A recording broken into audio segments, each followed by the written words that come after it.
Is there a Mr. Larry that lives here? It is. I had spoken with a Perry County investigator. They wanted me to come speak with him about something. There was some concerning posts that were made on Facebook. On Facebook, yes, sir. A county sheriff in Tennessee sent cops to Larry's home to intimidate him over a Facebook meme that he posted in a Facebook group. They said that something was insinuating violence, and they may be in contact with you. That's fine. But he wasn't intimidated. He knew his rights and he didn't back down. So then the sheriff obtained an arrest warrant that he knew was false and had Larry arrested and put in jail for over a month.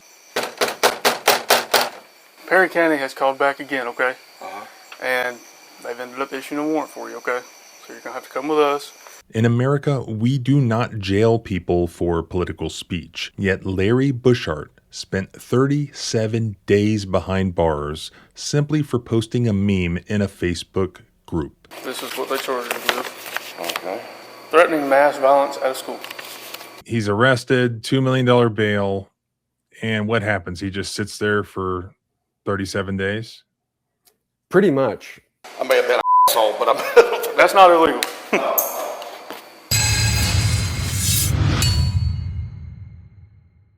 Only after national public outrage did county officials drop the charges and set Larry free. But now Larry is out for justice and he's being helped by FIRE, a national nonprofit First Amendment advocacy organization who has now filed a federal civil rights lawsuit on his behalf. I got a chance to talk with Larry's lawyer about the case, what actually happened and why it was so egregious, and how you can help. On September 10th, 2025, Charlie Kirk was assassinated. The attack dominated the national conversation. As many people mourned Charlie Kirk, who was a passionate Second Amendment advocate such as myself, many other people exercised their First Amendment rights by arguing then for stricter gun control measures. 10 days after Kirk's death, Larry Buschardt, a 61-year-old retired law enforcement officer and a resident of Lexington, Tennessee, noticed a Facebook post promoting a candlelight vigil in nearby Perry County, Tennessee. This was in one of those local Facebook groups where everyone is basically shitposting about everything. And that's kind of what Larry did. Underneath the post about the vigil, he posted a series of political memes. The meme in question accurately quoted a statement made by President Donald Trump after a January 2024 shooting at Perry High School in Perry, Iowa, not in Tennessee. Perry County Sheriff Nick Weems understood Larry's political message. He later acknowledged in a media interview that he and his deputies knew that the meme was not about Perry County High School in Tennessee, but rather about a 2024 shooting at a Perry High School in Iowa, a different school with a different name in a different state, some 695 miles away. But Sheriff Weems, who helped to promote the Kirk Candlelight Vigil on social media, publicly claimed that it might cause mass hysteria. Even though he knew the meme was protected political speech and not a threat, and even though nobody else was taking the meme as a threat, Sheriff Weems requested that the Lexington Police Department, the agency of jurisdiction where Larry lives, to go and visit his house. There was no arrest warrant at this time. Presumably, this was just to intimidate Larry. But Larry was not going to be intimidated. At 7:48 p.m., on September 21st, an officer with the Lexington Police Department arrives at Larry's home. Hey, how are you? Oh, sorry. Let me turn my light on so you can see. Oh, you're good. We've been looking at carpets more. Okay. Is there a Mr. Larry that lives here? It is. I had spoken with a Perry County investigator. They wanted me to come speak with him about something. The officer stated that a Perry County investigator wanted him to speak with Larry and his wife. That investigator is believed to be Investigator Jason Morrow. The Lexington officer said that he really didn't know what they were talking about in Perry County, except that he was told that there was some concerning posts that Larry had made, and that it was something insinuating violence. So I'm just going to be completely honest with you. I have really no idea what they're talking about. He had just called me. It said that there was some concerning posts that were made on Facebook. On Facebook, yes, sir. And they sent you guys. They did. They wanted me to come make contact with you and let you know that they may be in contact with you and see if you still live here. I don't know exactly what they're referring to. Oh, I knew. Charlie Kirk. And, Well, I don't know. I just was know in law enforcement. they said that something was insinuating violence. Larry responded that he was actually a former law enforcement officer and that what he posted did not insinuate violence and that he was not going to take it down. He urged the officer to go check it out for himself, but the Lexington officer declined, stating that he didn't care to look. No, it wasn't. And It's like there. I said- I'm not going to take it down. Go look. I don't care. I know you're doing This your ain't job. got nothing to do with You me. got that rolling. Okay. Yes, sir. Okay. So I just wanted to come touch Okay. base with you, let you know what's going on. Okay. And they may be in contact with you. That's fine. Okay. I appreciate it. Oh, that's great. You're from Grant County? No, sir. I'm Lexington. Okay. They just called because they're not in this jurisdiction. Thank you. Yes, ma'am. Thank y'all. So the officer leaves Larry's house after gathering exactly zero evidence that Larry had threatened violence or posed a threat of violence to anyone. Nobody from Perry County ever directly contacted Larry or his wife in reference to the post or to investigate whether Larry actually posed a threat to anybody. Nevertheless, that same night, investigator Morrow submitted an affidavit for an arrest warrant for Larry for the felony crime of threatening an act of mass violence on school property. Investigator Morrow omitted from this affidavit the fact that Larry's meme actually referred to a shooting that occurred in the state of Iowa nearly 2 years earlier. So at 11:14 p.m. on the same evening, Lexington police were again sent back to Larry's home, this time with an arrest warrant. I ain't been around back, but I think if anything happens, it'll be right here, to be honest with you. I don't think he's going to try to run. I don't think he wouldn't make it very far.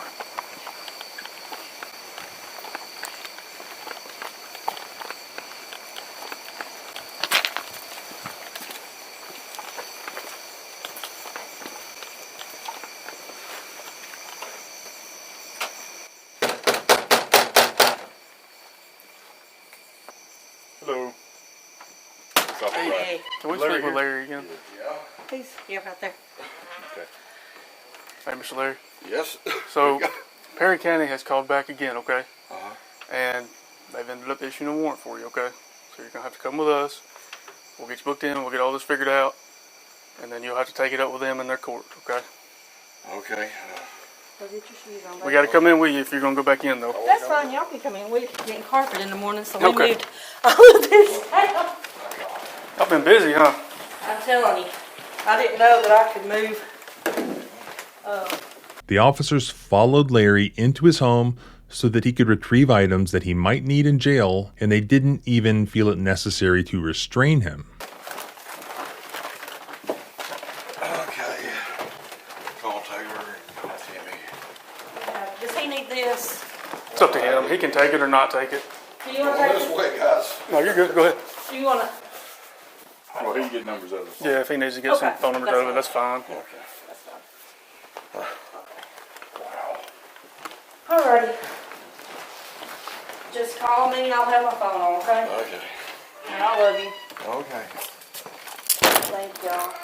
The officers did eventually handcuff Larry right there on his front porch in front of his wife at 11:17 p.m. Cuffing maker. Yeah, I got a cuff you. Okay. That's policy. I got a cuff you in the back. If I need to use two, I'll use two. They loaded him into the back of a police car and they transported him to jail in Lexington.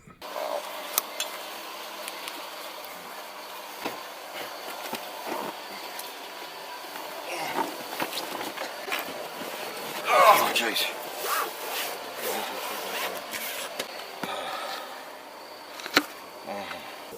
I'm not need.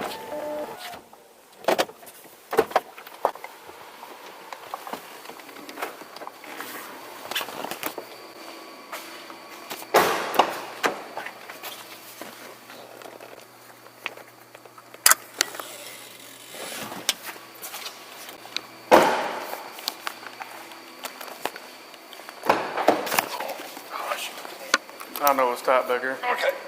Got it? Yeah. That's it. Okay.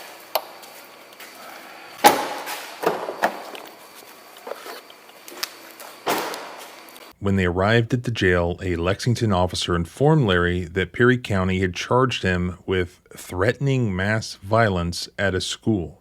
And just to clarify, this is what they charged him with. Okay. Threatening mass violence at a school. At a school. It's referring to the school. I have no idea. I know. This is what they've called us for, and I ain't got a clue. I played on Facebook. I threatened no one. I know you don't give a I ain't got a clue. I just had to do what I had to do.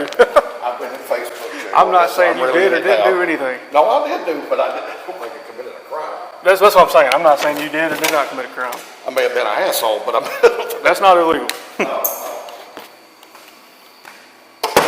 In the early hours of September 22nd, Larry was transferred into the custody of the Perry County Sheriff's Office. He was driven to the Perry County Jail by a Perry County deputy who directed Larry to sit in the front seat. The deputy did not handcuff or otherwise restrain Larry while transporting him to the jail. The obvious reason for this is the fact that Larry did not pose a threat. Yet later that day, Larry was formally charged in Perry County, and his bond was set at $2 million. In that same day, Sheriff Weems launched a local news media tour about Larry's arrest. In these comments, Sheriff Weems maligned Larry's character, and he defended these false charges against Larry. In one statement, Sheriff Weems stated, "Creating mass hysteria in our community will not be tolerated." Sheriff Weems made other public statements alleging that the meme had caused mass hysteria to parents and teachers at the local school. However, a FOIA request to the public school requesting any information pertaining to those claims revealed that no such information even existed. There was no mass hysteria. It never happened. No evidence existed that it happened, and no evidence was ever collected that it happened. Yet Larry Bushart was left to languish in the Perry County Jail for over a month as the sheriff and investigator Morrow did absolutely nothing to gather evidence of Larry's allegedly heinous crime. As Larry sat there in the jail, the public began to learn about his ordeal. And about a month after his arrest,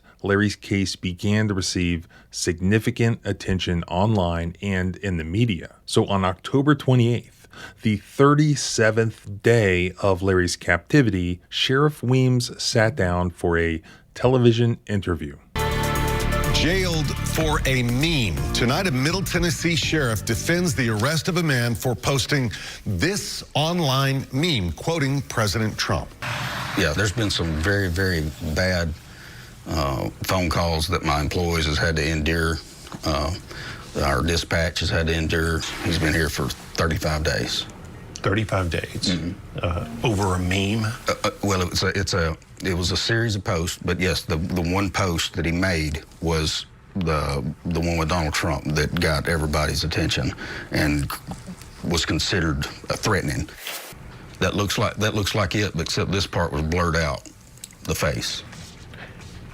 Where is the threat in there, Sheriff? Right here. The interviewer asked, "But you also knew this was an existing meme that was already out there on the internet, so it's clear that he's not talking about Perry County High School." Sheriff Weems responded, "We knew." Whenever you come to a Perry County page, okay, that is set up to let people know what's going on in Perry County, and you post this talking about Perry High School shooting. It doesn't say Perry County High School. It says Perry High School mass shooting one day after, okay?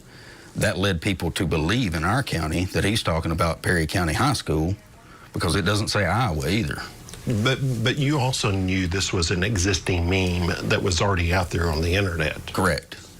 And so it's clear he's not talking about Perry County High School. We knew. The public did not know. So why not just inform the public that this was not about Perry County High School? Because here's the thing. Whenever you're dealing with something like this and you've got multiple people that is now scared to send their kids to school, we tried to take a different approach and go and speak to this guy and say, hey, look, this is what you're doing. When asked whether he truly thought Larry had threatened Perry County High School, Sheriff Weems explained, "In my heart, I think Larry Bushart knew what he was doing once we made contact with him or when law enforcement made contact with him. And I believe that he knew what he was doing, and in my heart, he violated the law set forth by our legislators." In your heart, do you think Larry Bushart was threatening to shoot up Perry County High School? In my heart, I think Larry Bushart knew what he was doing once we made contact with him, or once law enforcement made contact with him. And I believe that he knew what he was doing, and in my heart, he violated the law set forth by our legislatures.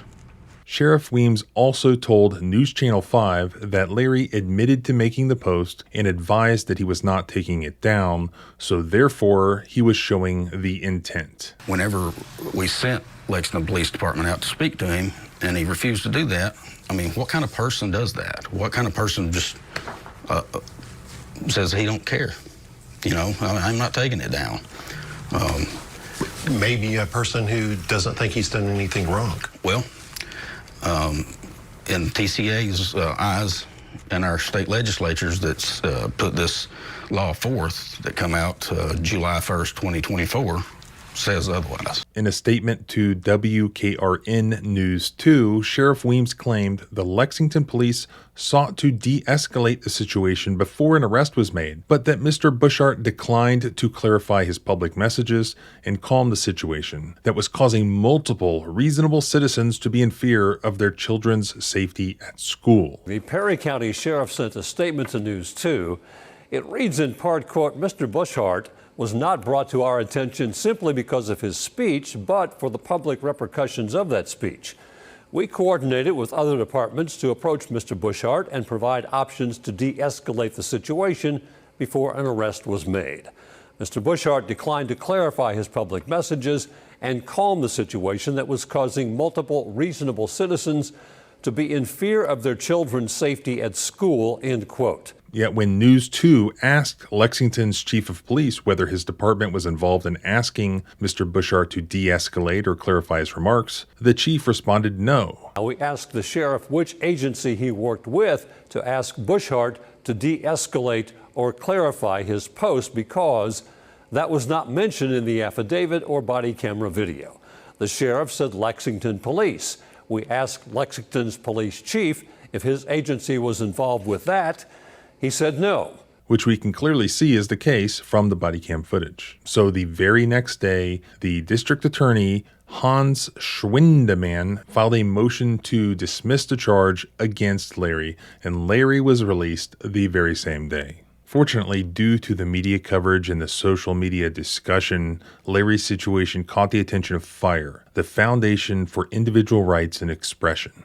You've probably seen numerous lawsuits that they filed and litigated across the country in defense of the First Amendment. The Foundation for Individual Rights and Expression, or FIRE, is a nonpartisan organization that defends the law of free speech and promotes a culture of free expression. It was founded in 1999 with the mission of protecting speech on college campuses. In 2022, it expanded its focus to speech issues throughout American society. It litigates First Amendment cases and defends speakers in and out of court from across the political spectrum, including cases that you've seen on my channel before. I got the chance to interview David Rubin, an attorney with FIRE who is representing Larry Bushart in the federal lawsuit that was just filed on Larry's behalf against Perry County Sheriff Nick Weems and investigator Jason Morrow. This is when we heard about, after Charlie Kirk was murdered. I'm sure you remember it was, a very controversial topic, and it was all over the news and especially social media. There was this kind of cancel culture-esque crusade to go after anybody who said something, not supportive enough about Charlie Kirk. And so a lot of people got fired from their jobs. This was a story we heard about where, this retired former police officer, law enforcement officer, Mr. Bushart, who lives in Lexington, Tennessee, a pretty small place. And he's a progressive, politically very different views than most of the people around him. He called himself at the time a Facebook warrior. One of the themes of this body cam footage is that the Lexington officers are as confused as anyone about why they're doing what they're doing. He was transferred to Perry County's jurisdiction after he was arrested, where he ends up in jail on a $2 million bond. He's there for 37 days. It became a big outrage and a national news story, and we found out about it and reached out to his criminal counsel. And eventually, after those 37 days, the county, no prossed him. They dropped the charges unceremoniously, and then he was free. And so now we're suing on his behalf to vindicate his First Amendment rights. The two individual defendants, in addition to Perry County, are Sheriff Nick Weems and investigator Jason Morrow, who works for the Sheriff's Department. Investigator Morrow was the affiant for the warrant. He explained, that there was this post that it's very boilerplate, like that just kind of tracks the statute, and it doesn't include anything about this context about the meme having nothing to do with Perry County, Tennessee, and referencing President Trump's quote about a school shooting in a totally different state a year prior. And then in Tennessee, warrants can be signed by like magistrate types, but they're not attorneys. They're just, county employees. And so the magistrate signed the warrant, and then the Lexington Police Department came back, very late. It was a Sunday night, and executed the warrant. I don't remember which election cycle it was, but I represented a guy who got arrested for posting a meme on Twitter, for reposting a meme that somebody else had made on Twitter. And it was at the direction of our now Senator Jim Justice. When he was running for governor, somebody had posted a wanted poster with his face on it. The West Virginia State Police ends up getting sent to this guy's house. They end up arresting him for, I think it was felony terroristic threats, knowing the whole time it was bullshit. But they achieved what they wanted to achieve, which he wasn't in jail for a month, but they got him on bond. They got him out on bond with a bond condition that he's not allowed to post anything on the internet, or it was something to that effect. So they took him out of the meme posting game for however long that they could, because they're holding him as a terrorist on a felony. And so it was like a year. After a year, that basically timed out and the charges were dropped. They never intended to prosecute him. They just intended to shut him up. And they did for that entire election cycle and more. And shut up anybody who was watching or who heard about it. Yeah, I mean, and probably he would have had, a lawsuit as well there. But that guy, they scared the hell out of him, and he was just, he just wanted to be done with it, move on with his life. That's one thing I want to mention about our clients are, they're people who have been challenged in some way by very powerful government forces, whether it's the federal government or, the local sheriff. What did he end up getting charged with? He was charged with threatening mass violence on a school, which is a relatively new Tennessee statute. How does he end up getting, well, I guess the name of the charge probably answers that, but how does he end up with this huge, $2 million bond? Yeah, so there's one general sessions judge in Perry County, and the judge set a $2 million bail. And so that means he's just sitting in jail as his case progresses. Right. To the extent that it progressed at all, it doesn't look like there was much investigation done by Perry County to build the framework for criminal prosecution. What was the initial reaction to people on Facebook when Larry had posted that meme? I mean, was there a lot of criticism of it, or were people upset about it? So there was no response on Facebook that would suggest that anybody interpreted the meme as any kind of threat. I think one person said something like, geez, Larry, take a chill pill. Another person showed support. But I think there were something like 4 or 5 comments, and they ranged from support to you should calm down. Nothing to the effect of, anyone thinking that they just saw a threat made. He's arrested, $2 million bail, And what happens? He just sits there for 37 days?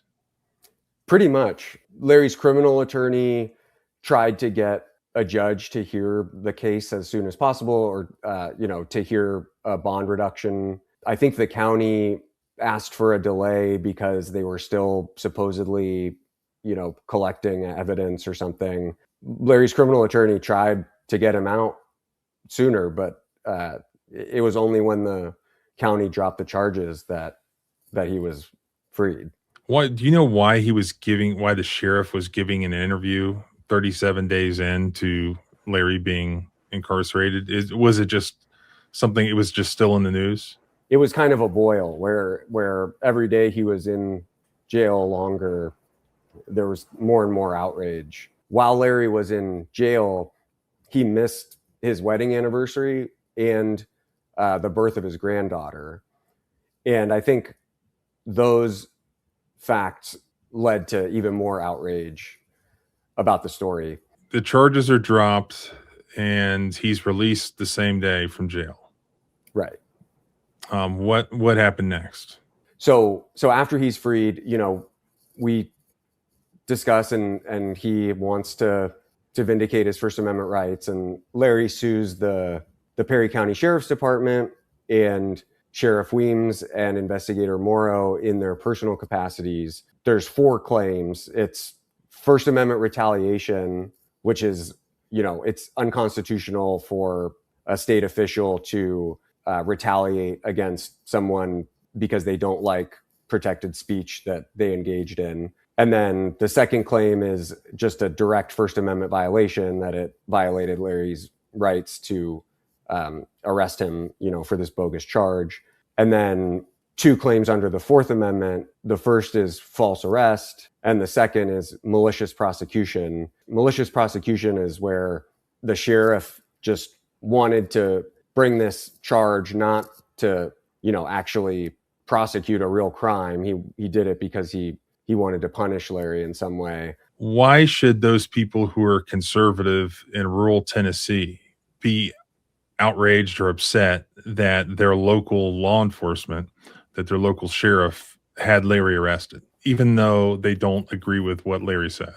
Well, that's one thing that's very interesting about this case, is that this isn't a situation where Larry's local police initiated this process. It was a sheriff from a totally different county kind of reaching into Larry's home, just because he posted something on Facebook. So it's not outside of the realm of possibility to imagine, one of Larry's neighbors posting something with the opposing viewpoint, and then some prosecutor from Nashville or Memphis, reaching into Lexington to try and punish him for that language. Things change and administrations change and people win elections and lose elections, and our constitutional rights need to be strong and protected no matter who's in charge. Eventually, someone that you disagree with is going to have the power, and if you've been, not fighting to protect people's constitutional rights, or, rooting for people you disagree with to be punished by the government for their speech, then that just creates an environment where it's kind of expected that it's going to go the other direction. And we see this because, we've been doing this for 25 years now. So we've seen different presidential administrations, and, just by virtue of who's in charge, we will be working on more cases having, to do with one kind of speech, and we'll be criticized by people who disagree with that. And then we'll be, 8 years later working on speech with the opposing viewpoint, and then the other side criticizes us. And so as long as both sides are criticizing us, that means that we're doing our job. I do think there's just something un-American about a sheriff or law enforcement officer using the law to punish someone because they said something they don't like. That doesn't sit right with me. But again, I know that there are a lot of people who have very pro law enforcement proclivities, and something like that might not land with them. This has got to be one of the most clear-cut cases of First Amendment retaliation for this sort of scenario that I've ever seen. And, we don't know exactly what was going on with the Perry County Sheriff's Department, but it certainly looks, based on the information we have, like they, Sheriff Weems didn't like this post and wanted Larry in jail because of it. Yeah, I bet you guys are going to get some interesting stuff in discovery, because you know that there are communications to be had, emails, texts, whatever, from the Sheriff Weems to the investigator and then to the Lexington Police Department, that is going to fill in the gaps and answer all these questions about specifically how did this happen. Yes, you'd certainly think so, and that's what we anticipate. Although, as you know, getting documents from law enforcement is not always easy, and that's true even when you have legal principles like the Brady Doctrine and Public Records Acts and litigation responsibilities to preserve relevant evidence. Even with all those, it can be frustratingly difficult sometimes. It's still very early on. The complaint was filed mid-December, it looks like. Have they filed any sort of responsive pleading yet? They filed an answer in February, I think.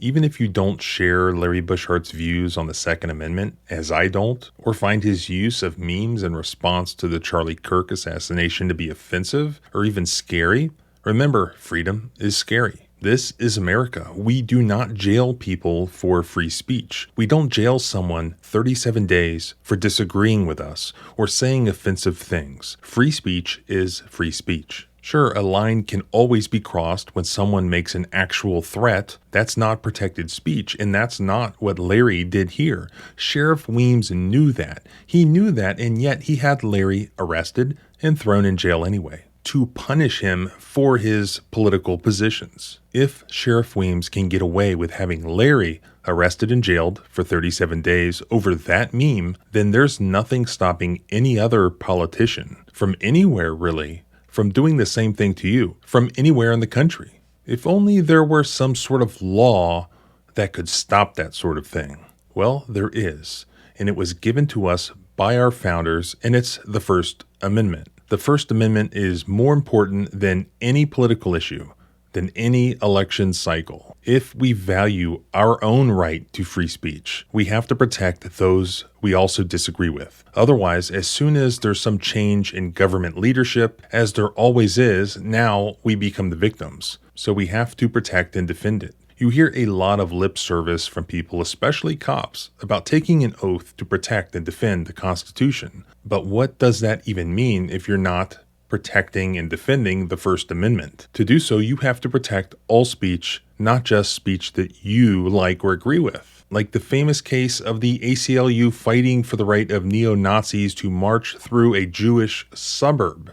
Without that sort of mindset, we can never protect our own constitutional rights. That's why this case is also important, and why FIRE is important. You do not have to be a civil rights lawyer to protect and defend the Constitution. Others are out there 24/7 doing it right now, but they need financing, and that generally comes from we the people. So I'll link in the description below the link if you want to donate to FIRE. Even if you naively think that you're in with the government right now, and they won't come after you. Well, there's a lot of different governments in this country, and I can guarantee you that there is a government somewhere that would love to put you in jail for 37 days for the things that you say.